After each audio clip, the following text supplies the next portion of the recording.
pagi, salam sejahtera. Sejak 2 menjak ini, saya melihat ini sebab Anwar Ibrahim amat ditakuti oleh musuh-musuh politik beliau.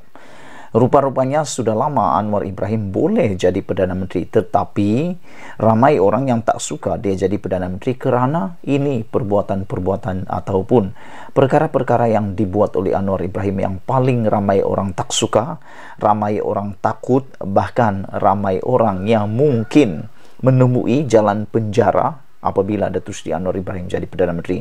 Jadi secara pribadi saya sangat bersyukur kerana Anwar Ibrahim kini menjadi Perdana Menteri, bukan kerana saya pentaksub kepada beliau, tetapi apa yang beliau lakukan pada masa ini belum pernah dibuat oleh mana-mana Perdana Menteri sebelum ini. Dan antaranya ialah yang paling ketara ialah perang terhadap rasuah. Kita lihat saban hari banyak orang yang ditahan, banyak ikan-ikan jerung, ikan paus yang ditangkap atau ditahan SPRM, disiasat oleh SPRM. Kalau sebelum ini yang banyak ditangkap, banyak ditahan adalah ikan-ikan bilis sahaja. Tapi sejak Anwar Ibrahim menjadi Perdana Menteri, yang ditahan, disiasat oleh SPRM ialah pembongkaran terhadap isu-isu berkaitan ikan-ikan jerung, ikan paus. Ini yang kita suka.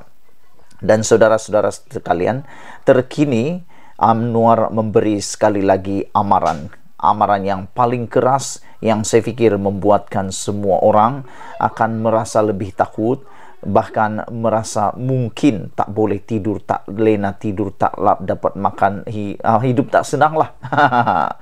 Anwar beri amaran Anwar, jangan jadikan jawatan menteri tiket untuk kaya. Ini saya sangat setuju. Kalau kamu setuju, share video ini, tekan butang subscribe, paling penting kamu komen apa pendapat kamu. Kamu mesti share video ini supaya semua orang tahu bahawa kita benci orang yang menjadikan jawatan menteri sebagai tiket untuk mereka menjadi kaya. Tidak tahulah sejauh mana kebenarannya, tetapi ramai netizen yang mempunyai perspektif pemikiran mengatakan bahawa asal saja orang itu jadi menteri, dia pasti akan jadi kaya. Tidak tahu apa yang pendapat kamu, tapi kamu boleh berikan komen kamu. Sebenarnya bukan semua menteri berpikiran atau bertindakan seperti itu. Ramai juga yang menteri yang bagus sebenarnya, tapi seperti pepatah Melayu mengatakan, kerana nila setitik rosak susu sebelanga. Itu mungkin yang terjadi sebenarnya dalam sistem Malaysia, yang mana bukan semua menteri juga yang tak baik, tapi oleh kerana 1-2 kerat yang tak baik, yang lain pun turut serta menjadi bahana.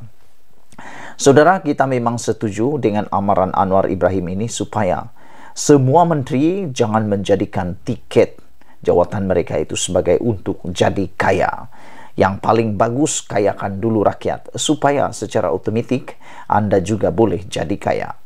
Kerajaan akan sentiasa memastikan tadbir urus yang baik dan menegakkan prinsip integriti, terutamanya menolak amalan rasuah bagi memastikan perancangan kemajuan negara dapat direalisasikan, kata Anwar Ibrahim. Perdana Menteri berkata semua pihak yang menganggotai kerajaan perpaduan telah diberi halat tuju yang jelas mengenai perkara itu. Kita bagi peraturan yang jelas. Kalau mahu kuat atau stabil dan mendapat sokongan rakyat, pemimpin mesti tolak rasuah dan salah guna kuasa. Dalam hal ini saya tegas, kalau mahu kaya, keluar dah dan jadi orang berniaga, bukan jadi menteri. Kerana jika demikian, negara akan rosak, kata Anwar Ibrahim ketika berucap pada Majlis Rumah Terbuka Tahun Baharu Cina, anjuran Dewan Perhimpunan Cina Kuala Lumpur dan Selangor di bangunan KLSCAH di Kuala Lumpur hari ini. Saya sangat setuju dengan gesaan Datuk Seri Anwar Ibrahim ini supaya mana-mana orang atau mana-mana menteri kalau nak kaya jangan jadi menteri, tapi keluar daripada tempat itu jadi orang berniaga. Jadi orang niaga baru boleh jadi kaya. Dalam hal ini Anwar menegaskan kalau mahu kaya keluar dan jadi orang berniaga, bukan jadi menteri. Wah, ini pasti satu seruan, satu peringatan yang keras untuk semua menteri dan juga ahli politik yang ada di Malaysia.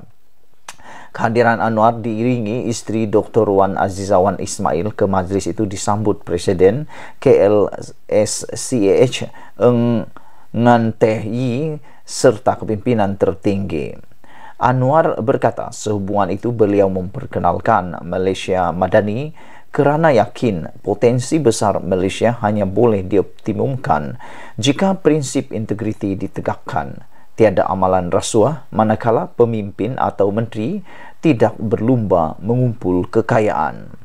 Perdana Menteri berkata beliau tegas mengenai perkara itu dan setakat ini semua ahli jemaah menteri memahami hala tuju yang digariskan dan konsisten melaksanakan takbir urus yang baik. Malaysia ini sebuah negara kaya dengan kemampuan yang banyak, tetapi jika pimpinannya masih dengan cara lama, negara akan rosak, kata Datuk Seri Anwar Ibrahim. Kita berharap apa yang dikatakan oleh Anwar Ibrahim ini membuat perubahan besar terhadap negara kita. Saya setuju apabila Anwar Ibrahim kata negara kita ini sebenarnya negara yang kaya dan kemampuan yang banyak, berpotensi besar. Lihat saja sumber kita, apa yang tiada dalam negara Malaysia, semua ada. Dengan rakyat berbilang kaum, budaya, agama, bangsa, sebut saja itu sudah kita mempunyai potensi besar. Kalau sebut dari segi potensi pelancongan saja, kita sudah dah menang. Makanannya, tempat menariknya, rumah ibadatnya, semua boleh jadi potensi pelancongan. Tapi kenapa kita tak maju-maju, tak dapat bersaing dengan negara lain? Kerana perbuatan yang disebut oleh Datuk Seri Anwar Ibrahim sebentar tadi, apabila negara kita ini mengamalkan cara yang lama, negara akan rosak, kata Anwar Ibrahim. Tetapi dalam 2 bulan ini, saya nampak semua jemaah menteri konsisten melaksanakan takbir urus, tiada amalan rasuah dalam urusan dan pentadbiran kementerian masing-masing, kata Anwar Ibrahim. Sehubungan itu, Perdana Menteri menzahirkan ucapan terima kasih kepada pimpinan dalam Kerajaan Perpaduan, sama ada daripada Pakatan Harapan, Barisan Nasional, Gabungan Parti Sarawak, Gabungan Rakyat Sabah, yang dari segi prinsip kesemuanya amat tegas dan tidak bertolak ansur dengan perbuatan rasuah.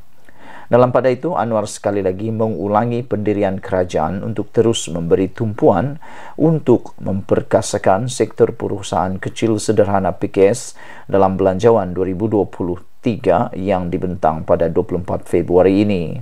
Perdana Menteri berkata PKS merupakan antara faktor atau sektor yang perlu diberi tumpuan khusus oleh kerajaan selepas menerima kesan buruk sepanjang 2 tahun negara berdepan penularan pandemik COVID-19. Bagi tujuan itu, Anwar menyeru agar seluruh lapisan masyarakat memantapkan semangat perpaduan dan mengenepikan sebarang perbezaan kaum serta menumpukan segala usaha untuk membangunkan ekonomi negara secara bersama. Dalam sebulan ini, saya lihat pelabur dari negara China, Eropah, Amerika, India dan Australia begitu berminat untuk datang ke Malaysia. Oleh yang demikian, amat penting untuk mengekalkan keharmonian agar Malaysia terus kekal sebagai tarikan pelaburan, kata Anwar Ibrahim. Sekian dulu untuk kali ini. Jangan lupa kamu tinggalkan komen Anda, tekan butang subscribe itu percuma. Dan adakah Anda juga gembira dengan amaran Anwar ini supaya semua menteri jangan jadikan jawatan menteri tiket untuk kaya. Dan kalau menteri itu nak kaya, keluar saja, letak jawatan saja dari jawatan dan jadilah businessman. Kita jumpa lagi. Bye-bye.